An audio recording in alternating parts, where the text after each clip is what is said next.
Greetings, folks. This is a video I'm kind of excited about. Have kind of a weird setup here with the viewing. There's a cat coming as soon as I start the video. 10 minutes of nothing, working up here on the desk, and as soon as I start the video, the cat's up here. What an attention whore. Anyways, cat aside, kind of a cool video today. It's about an item I picked up a while back. I think it might have been on eBay, but I got it really cheap. It's kind of a quirky system, actually, or converter, almost is what you could call it. But it's called the Time Machine. I haven't really seen any of these in a while or anything. Can't even remember what search criteria I was using when I picked it up. But it's pretty much an adapter thing you attach on the back of a Game Boy Advance that lets you plug Nintendo or, obviously Famicom games into it. Looks like it was marketed for the U.S., the English language being the first giveaway, but it has a converter for Famicom. So it natively supports Famicom, but it just came with a converter. But I didn't really think of this when I first got it, but it's the classic Famicom colors, if I'm thinking right. The maroon and everything. So, kind of an unboxing here, I guess. So, got everything out of it. Nice plastic thing here. Came with the adapter. The unit itself.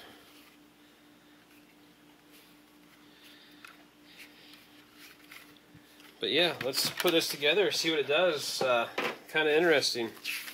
Came with some directions. Somewhat broken English, but that's always fun, though, in my opinion. Instructions on the game converter. Nice of them to show you can use it on a box of a system. That way it's not proprietary to the Time Machine. So I got an extra game converter here, too. But anyways, moving on here. Got the unit. It says it came with a cable, which it might have. I can't find it. Can't imagine I would have, separated it from the rest. Kind of interesting, though. I'm sure this thing has problems just with the sheer amount of connectors that have to be touching and working. If you can imagine the regular Nintendo, blinking there. Imagine, having to have a Game Boy cart plug into here. Has to have some kind of a bypass or something. On top, that's one connector. On top of that, you have the adapter that plugs in here, so you can plug in a Nintendo game on the adapter. So, it's you add stuff onto stuff onto stuff. You got to have 4 connections working perfect because you got to plug the Game Boy Advance here too, just to have this thing function. If any one piece isn't working well, you're toast. That and another point I'll bring up here in a moment. Let me just throw this thing together really quick. It's got an option to do battery or batteries in here. Has a spaceship look to it. But yeah, batteries in here. Only 2 on each side, I guess. So that's cool. So I plugged the Game Boy Advance onto this. Requires a Game Boy Advance game to be in here. I don't know that a regular Nintendo game works. So we got that. That's 2 out of 4. You got the adapter here, if I can plug it in right. So that's 3 out of 4. And you got the Nintendo game here. You could plug it in front facing. I mean, it fits. It's just a long connector as normal, but it doesn't work that way, so it's kind of weird, but that kind of threw me off when I tried to put it together without the instructions. I was, starting up with the game facing me. But let me show you the inputs really quick before I have that huge game in there. This thing, even though, kind of the Famicom native compatibility, as I said, the power source, you could use the Game Boy Advance power source. Here you have to choose between battery and the adapter. Hopefully it hasn't been sucking the batteries for some reason, when it's not been in use. But It has an output right here to TV, you know, sound and TV. So I don't know if I can just use a stereo adapter out, you know, and plug it into a TV thing. That just doesn't seem right to me. But if anybody knows for sure, let me know.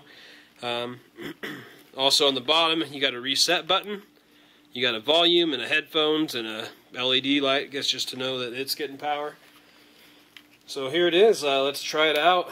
My Game Boy Advance, I've had this thing, you know, since they were popular, and had a friend help me clean the screen. It had a couple white dots in there. It looked okay, but there's also some new damage in there too after the cleaning. It's just really hard to, I guess, to clean these things if you actually take them apart to do it. But anyways, here's the setup. First, I'll keep the screen open here for us. Make sure it's tight in here. And here's what I was going to say is a concern. And look at this. I mean, I realize it's just pretty much just from the connector from the adapter to the game, but I mean, you have a portable system in your hands. You're moving it. If you bump a Nintendo when you, like, you know, lightly trip over a cord or something, you usually freeze your game up, glitch it up. But this is just loose moving, man. That can't be good for something like this. But here, we'll see what it does.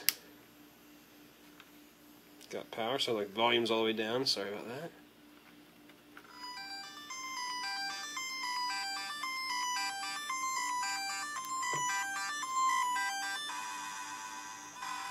You guys are in for a treat with this one. This is actually my Zelda. It's just the gray card, obviously, but it's the one that I beat, you know, the game on. So there's Loric himself, ready to kick some butt.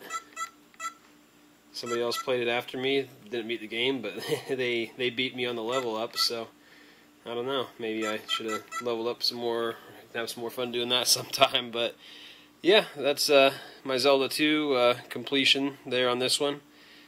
Kind of cool. But anyways, that's it. Wow, you can almost see in the dark. But that's the Time Machine. Interesting system. I was going to show you, you know, some real world use here. And actually, I was doing this earlier and it doesn't glitch up too often. One time it did, then it was just out of the blue. I just plugged it in, started up this, you know, same setup, and it glitched right away. But before that, I was shaking it for like 3-4 minutes, you know, just moving around, walking around. But kind of a neat system. You know, the value isn't really there with emulators and everything else, but you know, kind of a quirky thing. I like having it in the box packed up. You know, I pull it out once in a while. I was actually getting some stuff ready for unlicensed game video, and I stumbled across this. I was throwing in some odds and ends, you know, the unlicensed games like Game Genies and a couple of boxed items that I found that I don't really, you know, have another category for a video for. But I thought, man, this thing is worth its video, you know, a video for just itself.